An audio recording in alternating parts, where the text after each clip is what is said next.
Hello, my name is Patrick. I'm the co-inventor of the turbo grill. My brother actually designed the turbo part, and I work mostly on the cooking part because of my extensive years of cooking, somewhere around 40 some years. Anyway, in a quick nutshell, we have these fans, blades, turbo blades, that are powered by the thermal heat of a partial ring of a heat source. And in doing that, it rotates this grill here, and it really keeps your food from burning. It moves it in and out of the heat zones. At the end of this video, you'll see some links, and you can actually see the videos of the food and what we've created. But what I wanted to do is create something that allowed people to make more and different types of foods on the grill. And with this, we've been able to accomplish that.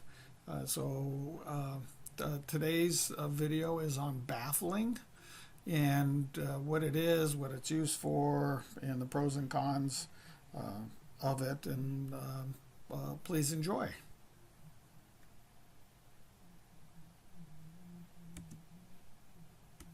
So, what is baffling?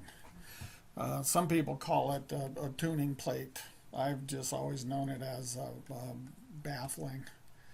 And then, so what's the purpose of baffling? Well, the purpose is to even out the heat distribution and reduce hot spots. And especially if you're doing any type of smoking, you don't want your ribs closer to the heat source to burn and dry out versus the ones that are farther away from the heat source to not get done and be tough. My previous video on checking the hot spots is a great place to start, because before you even get into baffling, you got to know where your hot spots are, and then you can adjust your baffling accordingly. The material to use. This non-galvanized cookie sheet, it's a funny story, but this is the very first thing I used on a Weber 22-inch. On a competition, we were doing chicken, and I didn't want any hot spots, so I went out, and actually right prior to the competition, went out and got a 75-cent cookie sheet at Goodwill, cut it up, hung it with some baling wire, and created a baffle that actually ended up winning a trophy in the chicken. So you don't have to spend a lot of money, although sometimes it's worth it, because there's, at least in ours, which is coming out, there's more science involved in it. But if you are going to make your own and not use a cookie sheet, look for somewhere between 10 and 20 gauge sheet metal. And it really depends on the span of the baffle that you want to create. Now, here's some examples. Really good ones here. This, I like this one, except for two things. One, it's crowned up facing me, and also it's allowing too much direct heat to come through. If it was crowned down and there weren't this many, I mean, all you really need is just a little bit on the side, because heat rises, so heat will find a way out. You don't need a lot of gaps in there to do that. And if you're going to grill over direct coals, then just there's no need really for this. But I like the idea and the design. This one here is pretty good. When I did my baffles for smoking, I only allowed a 1/4 inch between the edge of the baffle and the edge of the kettle of the smoke, because again, you don't need a lot, but you do want to keep this direct heat away from the food you're cooking, and you could even cone this down a little bit. This is a product I ran across I can't remember the name of it,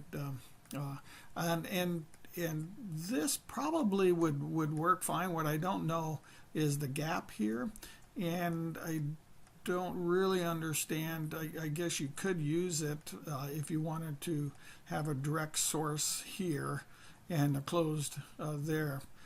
But again, if you're not using a turbo grill, this is going to be, it's kind of, I don't want to say useless, but it defeats the purpose.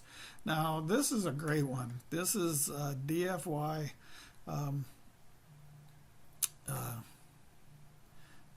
grill, excuse me. You could put coals in between here, and if you can find an old trash can lid, a clean one, or clean it really, really good, that is not galvanized, turn it upside down and have it bow down and put it in there, and making sure there's a gap here, and that would work perfect for eliminating your hot spots on it. And again, if on a turbo grill, you don't need to eliminate that. The actual functioning of the turbo grill does that. You won't burn. But it's also using a turbo grill, and then for searing, if you want to do, there's different techniques, and we'll discuss those later. So again, here's the grill. It'll rotate. Visit our website. Come in to sign up for our newsletter. Here's our Facebook page.